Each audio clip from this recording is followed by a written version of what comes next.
Greetings, everybody. I'm so excited. We used to do groups, and we don't do that anymore. But also with COVID, everything has become virtual. So we don't get to see people as much. And I myself really don't get to have the opportunity to be able to see young folks. They don't come to my office as much. So a lot of people talk to me on the phone, yet I don't get to meet them. One of the things that my supervisor had challenged me to do was do a presentation on AMHA and kind of how to navigate some of the things that you will have to encounter when working with Akron Metropolitan Housing Authority. It's a lot. That's why they broke it down to AMHA. So one of the two things I wanted to do, that there's three major players that work with me in conjunction with at AMHA, is Maya Jeffries. I want her to throw on her camera real quick so people can see her face. Come on, Maya. The other gentleman is Dwight Williams. There's Maya. There's Dwight. If you would go down to AMHA and you are a young adult that works with us or through us, if you can't find me, you can most often find them, ask for them, and they will be able to lead you to a good question, either back to me or wherever you need to go into the department. There's a lot of moving parts, there's a lot of information, and they have been here for us for several years, and the whole point of them is to help young people to be able to navigate and get things right. They are really on your team. So I wanted to do that before I started. Okay. And that is from any providers as well. If you can't find me, you could possibly reach out. I am going to share my screen. My only thing is missing, y'all, is background music. I wish I had some background music. But other than that,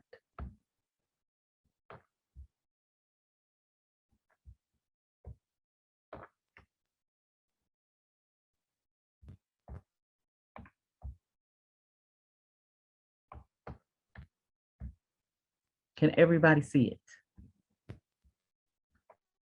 Yes, great.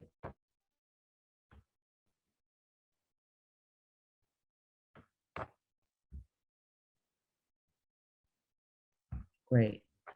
Wanted to start this by saying, Akron Metropolitan Housing Authority, we want to tell you, of course, I'm already clicking on stuff, what to do, what you need, where to go. That's what we're trying to do.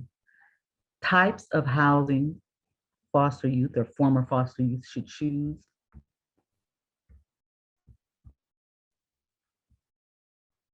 There's two main types: public housing and voucher housing. Note, I didn't say those are the only types, but these are the two main types and the two main types that our young people usually look to. There's another one though, but we'll talk about these. The Housing Choice Voucher Program is housing that you would need to find your own housing.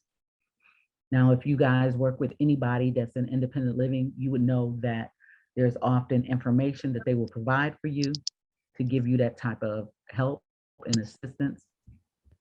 But that's what you're gonna be able to do with them. The other type of housing is public housing. Akron Metropolitan Housing owns that property. Or if you know anything about that, you know that I'm getting a little happy with my movement. So please bear with me. If you know anything about public housing in Akron, that is like Joy Park, Colonial Hills, Elizabeth Park, Bonsu, Summit Lake. Those are all public housing places. Akron Metropolitan Housing own that property, and they are the ones who are the landlord. All of those places have what is called property managers, usually on site for all public housing.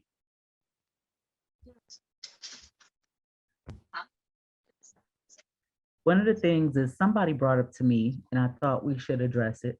And again, if you have any questions, please put it in the chat and let me know.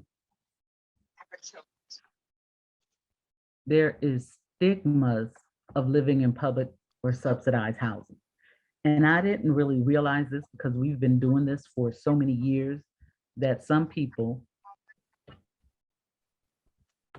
go back again, I'm having issues. Some people who might have lived in housing or dealt with housing have issues of living back into subsidized housing. Again, I'm going. You might have lived previously in subsidized or public housing and had really bad experiences. Some people think it's ghetto or only poor people live in subsidized housing. Some people have a perception that it's unkept and an unfriendly environment.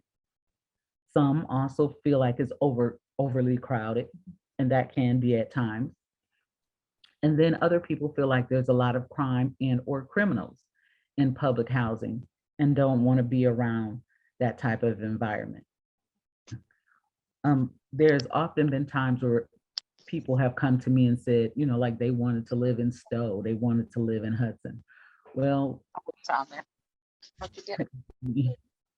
you've heard that.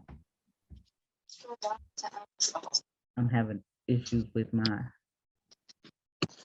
control, so I don't know how to mute everybody if individual or seeing what's talking.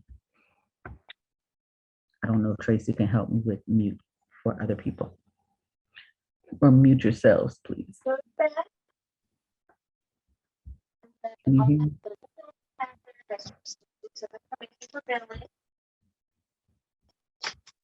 Is there somebody talking?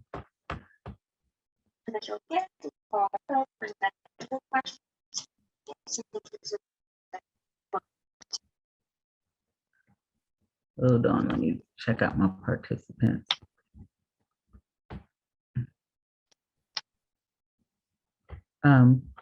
What I would like to explain is that there's so much different type of housing and it's available all over the place. Sometimes you just got to look for it. Okay.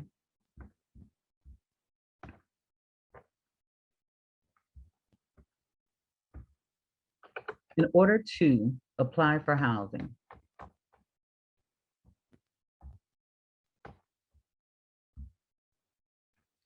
everybody needs to go to www.akronhousing.org. When you go to that site as a young adult from Summit County, you need to either pick Home Choice Voucher Program, public housing, and you could also look at project-based housing. If any of you've noticed before, project-based housing would be something like Cascade Village. Maya or Dwight might have to help me out. I think Washington Square is also a place. But some of those places might have conditions. And one condition might be if they have a 2-bedroom and you only have a 1-bedroom voucher, you might only be able to get or might not be able to get into that place. But I've had single people do that. You would have to sign up at Cascade also as separately. You would have to go down there and sign up. And what happens is once you come up on their list, they will check to see if you have a voucher and then they will call you. Okay. But those are the two major places that you have. Please understand that you need to apply or look at every place that you could check off every place that's on the waiting list. When you apply for housing, what you're basically doing is putting yourself on a waiting list. The beautiful part about Summit County is that they allow our former foster youth to skip the line. You will get additional points for being a former foster youth, and you'll be able to skip the line, and therefore you wouldn't have to sit here and wait as many years as other people have to. Okay. But what'll happen is when you do that, is you have two choices already. They can call you for a voucher, or they can call you at public housing. Is there any questions with that so far?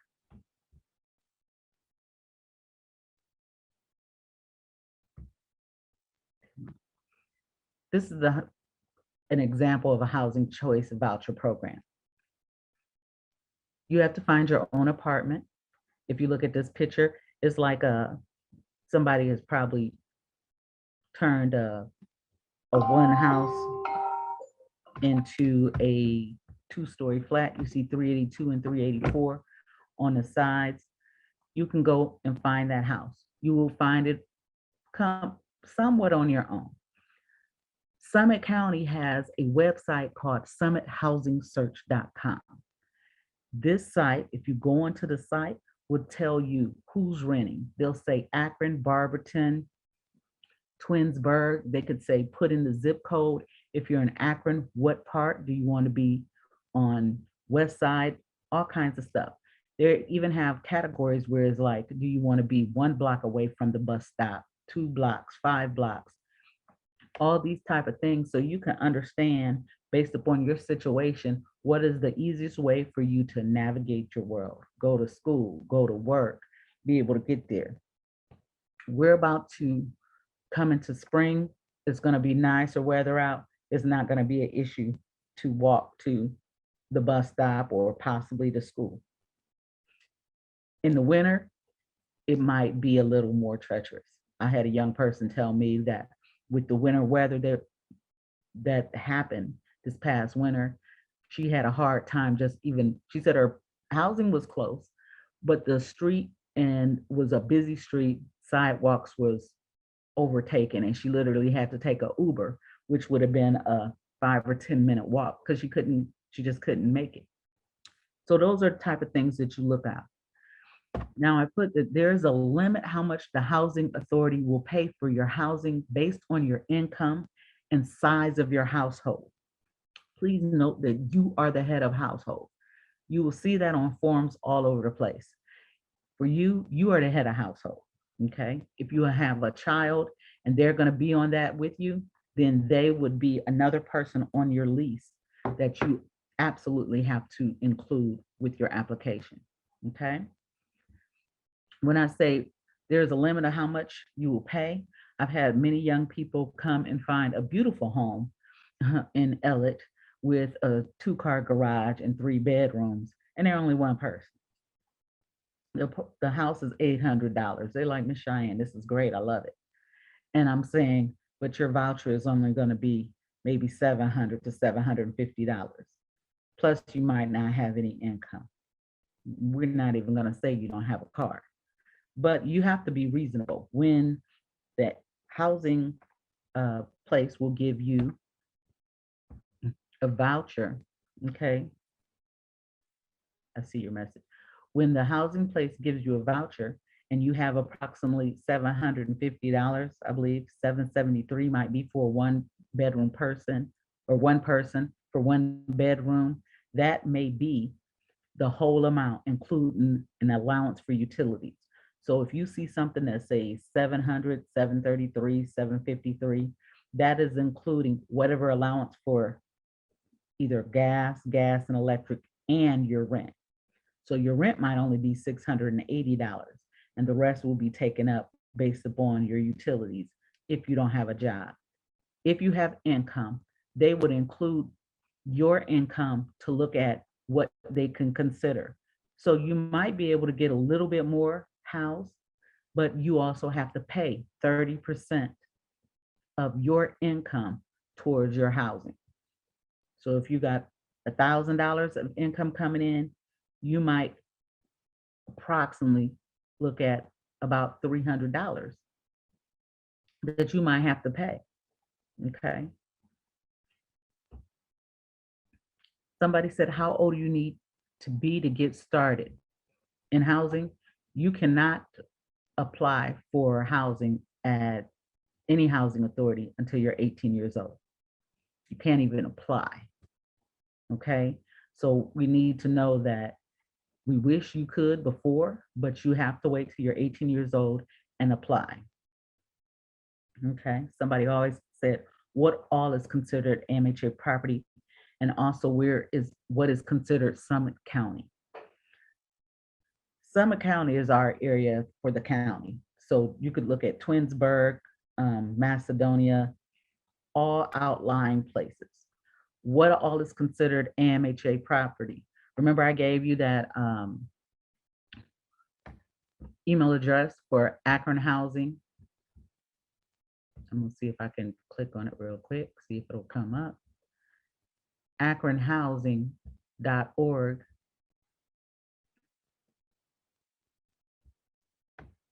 I don't know if it likes me.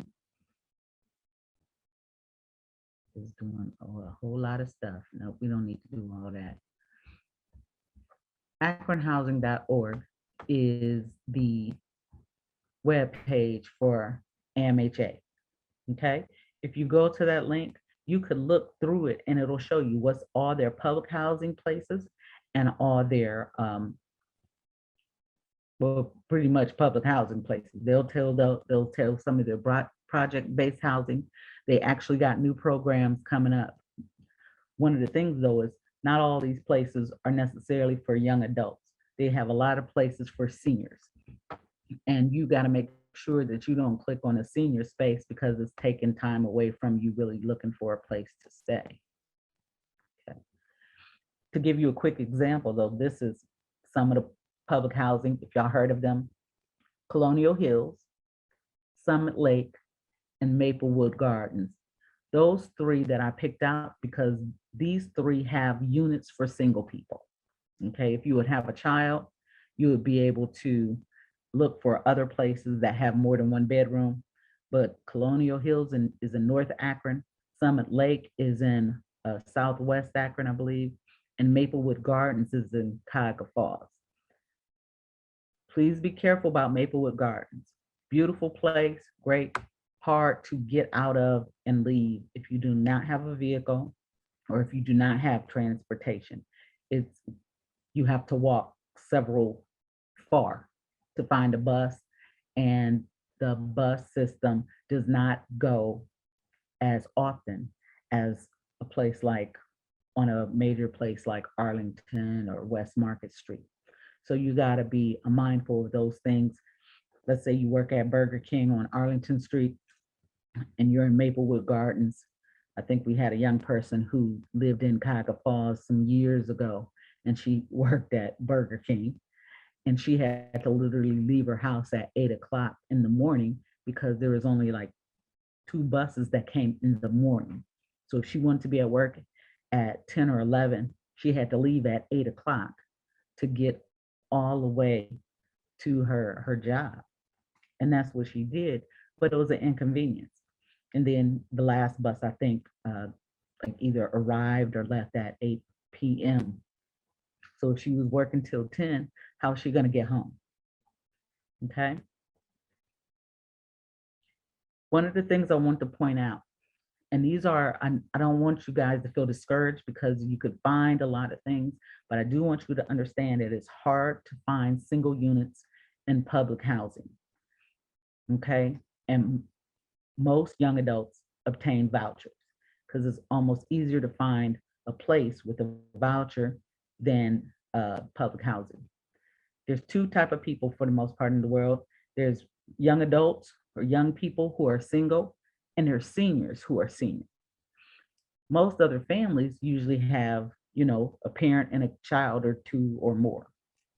So houses and apartments are built with at least 2 or more bedrooms. That's why there's so much of those.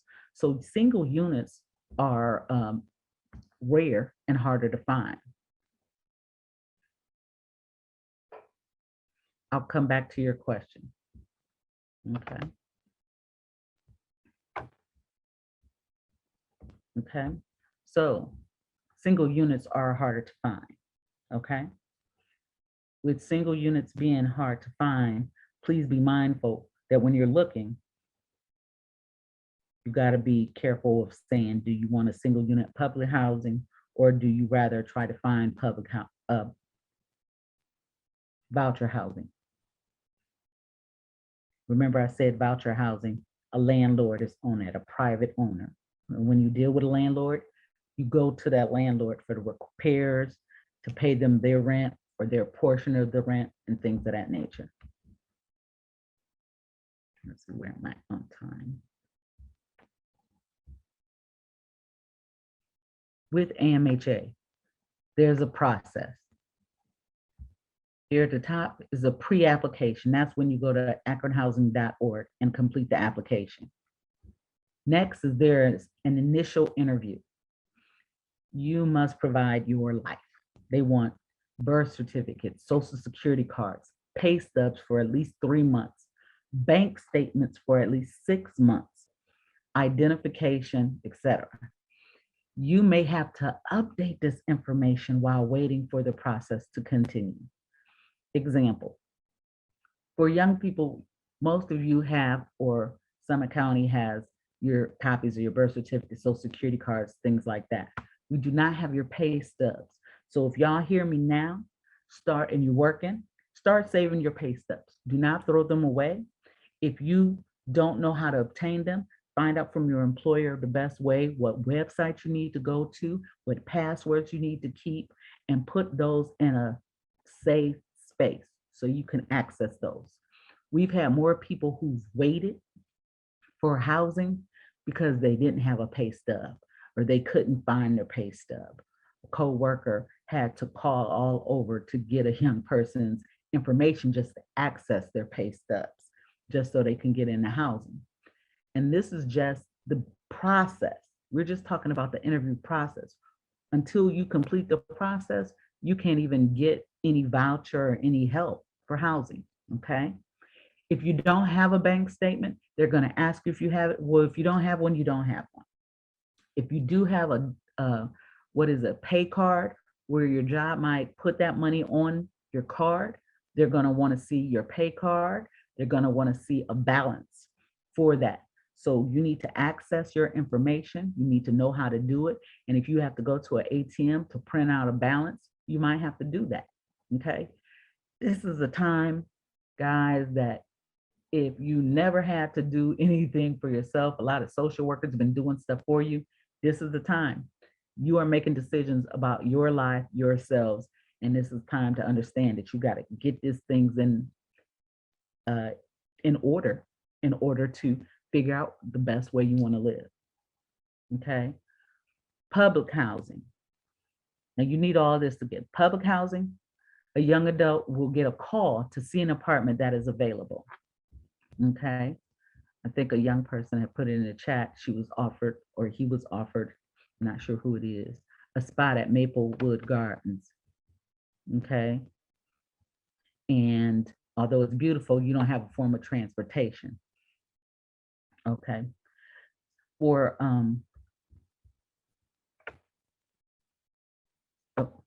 if y'all look in the link, Maya was offered you guys the link for public housing properties, and to click on that link, you see what Maya said? You can turn down the offer and wait for another unit to become available. Okay, that's what you have to do. What you have to look at is figuring out other things and opportunities. Okay, you could turn it down, but one of the other things is housing is scarce right now with coronavirus and all of those type of things. Housing is rare. So if you liked it, I wouldn't necessarily suggest turning it down, but now you're just gonna have to, figure out some other avenues of what you need to do to be able to navigate your life and your situation, okay? Okay, a voucher housing, you will get a letter stating that you've been accepted into the program. All info needed is in and you have passed the background check. So if you didn't know, guys, they will do a criminal background check. They're gonna look and see if there's any major criminal problems, convictions, or possible things going on. And they can exempt you. Some people can say no, they can send a letter and deny you, saying based upon your background check. Okay. For things like misdemeanors, um, did I say that right? Y'all know what I'm talking about. Misdemeanors, unless it's something I think really, really bad, that you might still be able to get into housing with a misdemeanor offense. Okay. But other than that, you should be good. Okay. All right.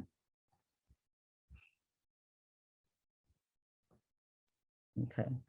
Um, you got,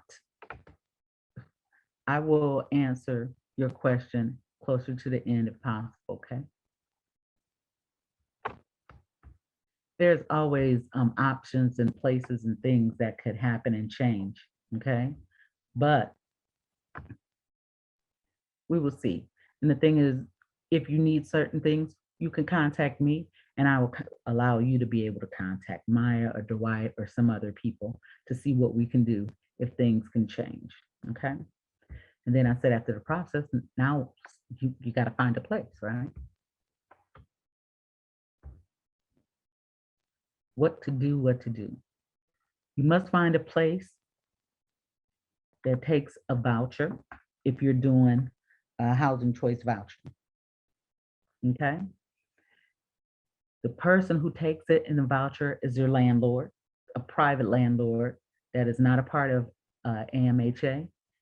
If they accept the amount of rent AMHA has allowed, then that's how you will be able to go look at a place, call them up, say, hi, I'm interested in looking at this place. Can we make a time to see it? We're gonna go and visit it. You're gonna look at it. Is it nice? Is it clean? Is it, I think I can live here. And then you're gonna ask make sure the landlord takes AMHA's voucher. So they should. And then what'll happen is AMHA will contact the landlord. They give you the voucher, you get this RTA, okay? Maya might be nice and put it up there. RTA, I always think of the bus, but it always talking about it's a rent of tenancy agreement. Rental tenancy agreement. I think that's what it says. I might be wrong. That you will get in your hand when it's time. You will take that as a voucher, take it to the landlord. The landlord will look it over. They will take it to AMHA. I know she was going to. Okay. We will get you some more additional information. For Samantha, okay? You will take that and you'll ask them to take it to AMHA. The landlord will take it to AMHA and AMHA will take it to their inspection department. Inspection department will set up a time to come out and inspect the space. And they will also call and see if the landlord will accept the amount of money that they will give for that space. So even though you might have something based upon where it is, the condition of the place, the square footage, all the amenities, the landlord might say, this will be $800, okay? And AMHA, you would have, AMHA has to sit here and tell them how much. They might call back and say, I'll give you $725, okay? It's up to that landlord to say yay or nay for that amount of rent, okay? If they already said their price is $800 and AMHA is saying they're only willing to give you $725, then that's up to the landlord. If they say no, AMHA will only give up to $725 for that amount, okay? So please know that that's what will happen in that respect, okay?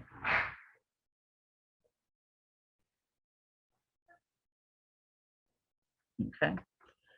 So you might have to continue to look for other housing. Okay. You might have to find other things to do, other places to look for, things of that nature. But don't stop. There's always going to be something. The other thing, the flip side to that is AMHA will also possibly, sometimes the landlord will be like, you know what, I'd rather have constant, consistent rent from AMHA than, sporadic rent. And be like, say, okay, you know what, I want to help a young person out, I'll take it. Okay.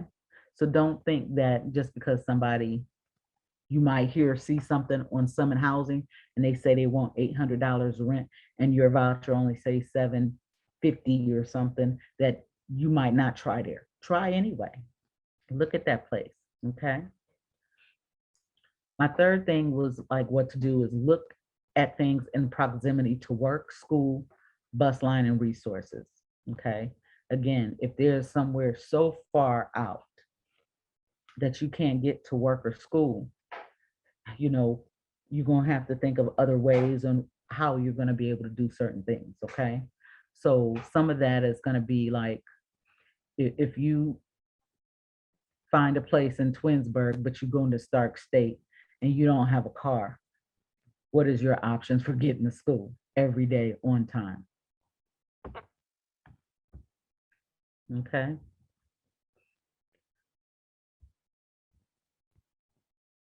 All right. Next thing is, yay, you found a place. Okay. We are all happy and independent living if you find a place. I told about meeting your property manager and landlord, okay, turning your RTA, and now you got a place. They said yes, they're going to take it. You're going to do it. You then turned in your RTA. This is only housing choice voucher people.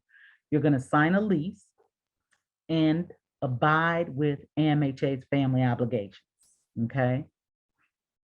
When you sign a lease, and I said and or abide, the lease is the contract with you and the landlord, okay? That is that legal person that might be the, for anybody that heard about Chesapeake, Chesapeake is the landlord. It's a like conglomeration, but you might have Joe Smith that's the landlord. That contract, that lease that you sign is that contract. But also you gotta understand that AMHA is paying part of your rent or all of your rent. So AMHA has obligations as well.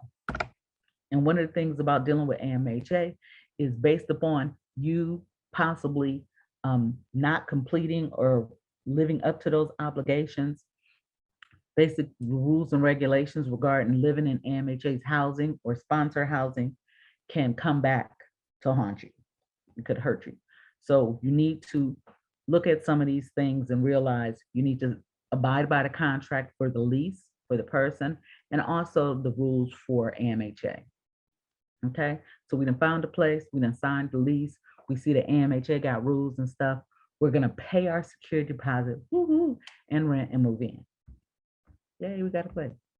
Okay, the things you need to know. Okay, we will see what we can do about everybody a copy of the slideshow. Okay, your rent is based on 30% of your gross income. AMHA is subsidized housing. It's not free housing. Okay. So if you have a job, please believe that they want your pay stubs every time your income goes up or down. So let's say you left a job, you got 10 days to notify AMHA you left the job. Every time. I don't care if it's for a day. You need to let them know you left the job and they want to know when's the last day you left the job. Okay. And if you go and get a job on that Wednesday or Thursday, they want to know when you got the job. Okay. Why that is they're basing your income on how much you make. Okay. Some people have left a job that was making $15 an hour and was working them for 30 hours a week to go to a $18 an hour job that's only paying them, giving them 10 hours. Who knows how it does or how they change, but if you know your income is changed from it, then you want to be able to do what's necessary to make sure you can live. That's the whole point of subsidized housing. It's subsidizing your income or your ability to house yourself based upon the income you have. So I think I said if your gross $300 a month for your housing is likely to cost $90 a month. AMHA has a minimum rent of $50. This too will change as AMHA assess your utility allowance with your rent, and it depends on the number of people in your house. So if you got kids, that can change.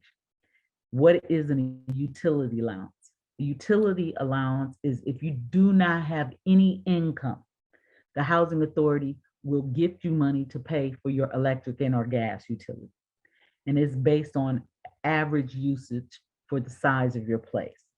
They will deduct $50 minimum rent from the utility. That is a lot of information. Y'all don't really have to know that now. But what I do want you to know is it's a utility allowance if you do not have any income. Because if you have some, you probably won't get a utility allowance. But if you don't have any, they will kind of give you money to make sure you can pay your electric or gas. But realize that your gas or electric is probably going to be more than what they give you. Okay. Trying to move on. So we have time to address some questions. 7 stories with this is a example of what AMHA will send you for housing. This is for a housing choice voucher. 7 stories west is the people who had the housing. Okay. I omitted all the people's names and stuff. This is very old. These people don't live there no more, but I thought it was a good showing of what happens. From the housing authority to the owner, it went from $699 to $700. Okay. So the family rent to owner went from $1 to $0. This means the person was only paying $1 for rent. The housing authority was paying $699. Something changed, and this is what changed, that the owner, the person who lived there, like a young adult, ended up paying $0, and the housing authority paid the whole $700 rent. At the bottom, it says the utility reimbursement. It went from $0 to $56. So our young person got $56 to help pay their utilities, okay? And what it sounds like is they probably had a job and end up either losing it or changing, or something happened where they had. This is another example where somebody probably got a job. The housing authority was paying $275 to the owner, and it went to $0. So the family rent to owner went from $345 to $620. So whatever their apartment was at the time was $620. This person got a job, was making so much money that they could pay their full entire rent. Their total contract rent was $620, and they was making enough money that the housing authority said that they was able to pay their full rent. This is how it goes, okay? I don't want anybody to think that, you don't never have to pay rent. I want to just show you these are all just dummy copies. You always need to keep your birth certificate, your social security card, and pay stubs handy. If you don't want your pay stubs physically in your presence, know how to access them, okay? I know our staff make sure you either have a folder or a binder or something, if you would like, to put some of those documents in. Do not just have them all over the place. Don't have them over a friend's house. Put them in a safe spot, a safe place. Only take them out when you need them to go to the housing authority, ODJFS, to a job. Otherwise, keep them safe. Identity theft is real, and it's really bad. Now, quickly, the 5 top reasons that AMHA will evict you: late or non-payment of rent, okay? If you continue to be late, they'll give you grace, but if you don't pay your rent, I don't care if it's $50, they will evict you. Crimes and illegal drugs. Some people say, well, it's in my house, but it's not in your house.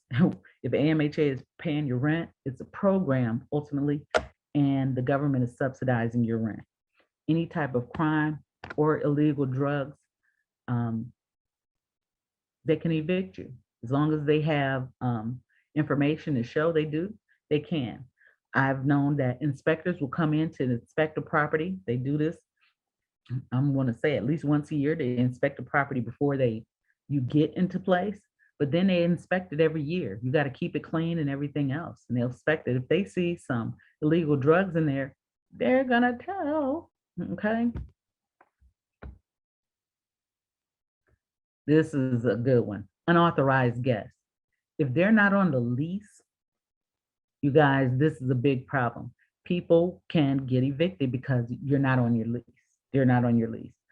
For friends or families, you have up to 60 days a year for guests to come to your house. Okay. Sleep overnight, stay overnight, be, a guest at your house. Okay. Do not get evicted because your cousin wanted to stay at your house and live with you. If that's the case, you need to put them on the lease, and they have to get a background check and they have to look at their bills and stuff like that.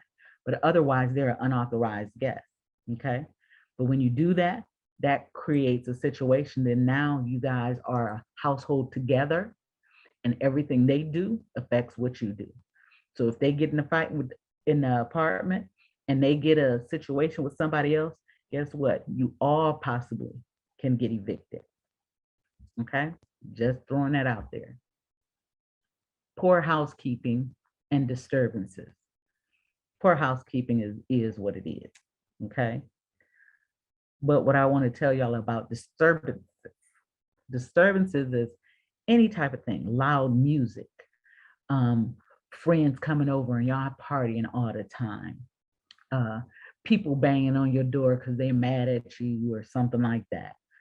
We had folks putting spray paint and food, on other kids' doors, and they got kicked out. They got kicked out over really dumb stuff that could have been avoided. You got to remember too, other people that might live around you, they might go to work. They might pay more for renting a place than you do.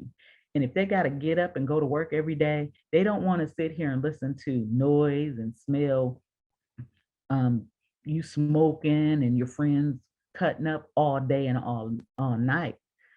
They're going to call. That's a disturbance. So it's not like you got to be fighting or anything like that. You just could cause undue noise. Okay. Quickly, other eviction reasons: not passing your inspection. Remember about the housekeeping, keeping those things. Missing the appointment for inspections. If you miss an appointment, something happened, they'll send you a letter. If you miss the appointment, they'll send you out a second letter with another time. If you can't keep any of those appointments, call somebody, reschedule, say, this is not good for me. Can somebody else be here? They'll do all that, but don't just let them send you a letter saying that they're going to be there and you're not there. After 2 missed appointments, they'll send you an eviction notice. Okay. Not completing or turning in your paperwork. Sometimes there's a lot of paperwork. If you're not sure, call me. If you're not sure, call me, email me, something like that. And I will say what you need to do or what you don't. If you can't find me, call and ask for Maya Jeffries or Dwight Williams. They will let you know. We could do this or not doing that. But there's going to be things you have. If you see something that come in the mail and it says AMHA, open it up. See what they want. See what if you're not sure what it means or what it says, call me, email me. That's why I'm here. We already talked about allowing others to live in the residence. Not informing housing authority of your income change. There is an income change form on AMHA. There's a list. You can go in there, you can put in forms. I believe the income change form is on the face of the page, or one of the home pages.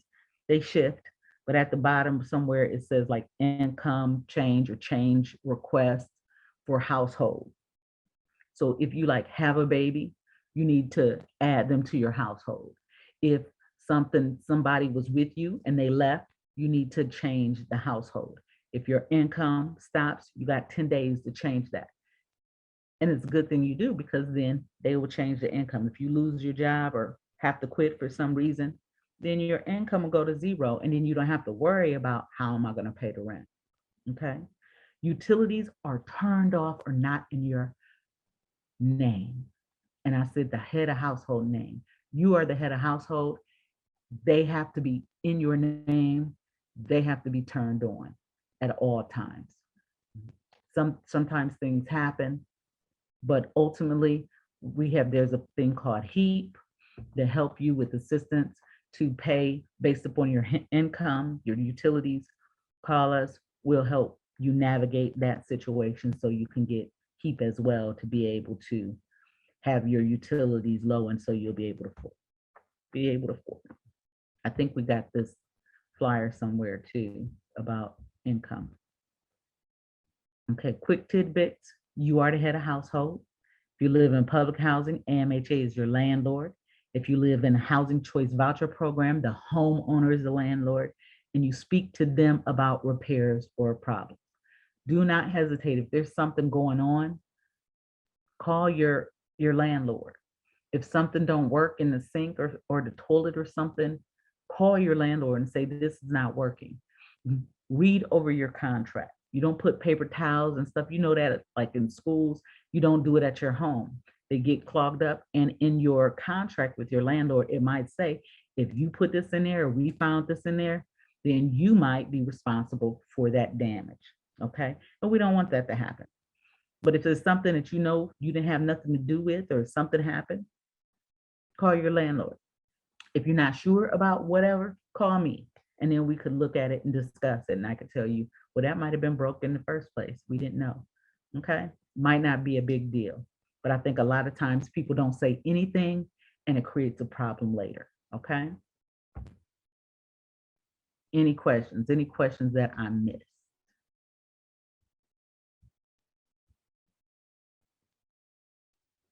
Okay. Diane, I believe the only thing that two of the participants asked was, do they have access to your slideshow, or will they have access to the links that are in your slideshow? Okay. If Rosa have everybody's name and information, we will make sure that you get a copy of the slideshow. Make sure we get you some information. If you don't, please put it in the chat so we'll be able to get your email or something to be able to send you a copy. Is there anything else? Dwight, did I leave out? Did I miss anything? What I need to say? There was one thing I wanted to add it from like the slides. So on that, you found a place slide, and this is specifically for our like folks that will receive a voucher. Let's say you find that place, you're excited, you're ready to move in. I want to tell you just as a heads up, don't get too ahead of yourself. Don't sign that lease agreement until you get the okay from AMHA. Because once you sign that lease agreement, you are now in a legally binding contract with that landlord, and that makes you the person that's going to pay that rent. So let's say you do that, and then AMHA comes and inspects a unit, and they decide that they're not going to accept it. Now you're stuck in that lease. So just make sure that when you get to that point, to not jump the gun and sign that lease right away, and make sure that you get the approval for that unit from AMHA before you go ahead and sign that lease. Great point. Thank you so much.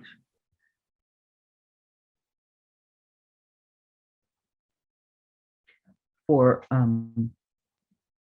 what Dwight just said, some landlords will say, hey, if you give me rent, I'll hold it. If you give me $50, I'll hold it, or if you go ahead and sign a lease, I'll have it. And they'll tell you like, hey, it's gonna go tomorrow.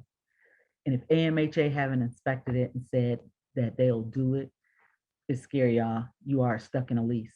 And then they could sue you. They literally can sue you. Okay.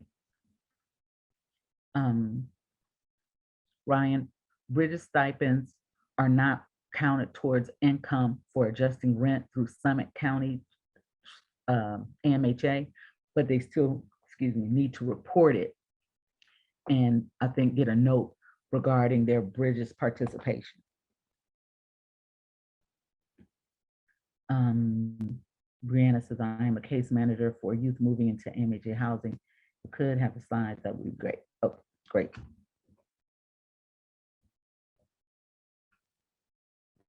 Okay. Any other thoughts? Sarah, do you have anything that I missed? Jennifer, do you have anything that I missed? For that bridges part, do they still have to fill the income change form out in addition to getting a letter from Bridges, or just submit the Bridges letter? I believe they would have to, when they tell at the initial interview that they have Bridges income, they might request something. They might have to request something from Bridges to express that. But my understanding is usually when we have that issue going on, we can explain it. But most of the staff, I hope and pray, already know that, and we don't have to go through it too much more. I think Valerie, the supervisor of placements at AMHA, understands that that's not supposed to be a part of their income. Okay, yeah, because I know for some of our youth, they haven't technically been enrolled in Bridges when they have their first interview. So it might come later that they actually, have a budget with Bridges. Okay. I don't have anything to add. You gave a lot of great information, and it was engaging. It seemed like a lot of people have interest in it, so I definitely appreciate you sharing this. Okay. Tracy, did anybody else, did the young man with Mr. White, anybody have any information or questions or something like that? Oh, but thank you very much, Diane. I feel that this was very hopeful to our youth. And hopefully they listen, and then now they have contact faces and names that they can go to as they're looking at housing and other options for them. Okay. Put Great. my information in the chat box. So if you guys have any further questions outside of this, feel free to shoot me an email or give me a call. That's my direct line. So like my work cell. So I do have that at all times. So just feel free if you have any other questions. We're here to help. So just let us know.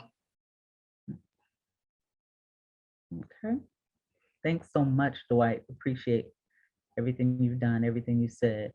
I'm glad everybody is able to put a face to a name. If you can't find me or you specifically have a AMHA related question, Dwight is the man. He can, if you don't know it, he'll definitely try to find out what's the answer for you. Okay. And Maya as well. Okay. Well, I am so happy. Look at it. It's 4:58. We stayed to our allotted time. I hope everybody have a good evening. And again, please reach out to us if you have any additional questions. We'll be more than happy to speak to them. Okay. Thanks, everybody. Have a great day. We'll see y'all later.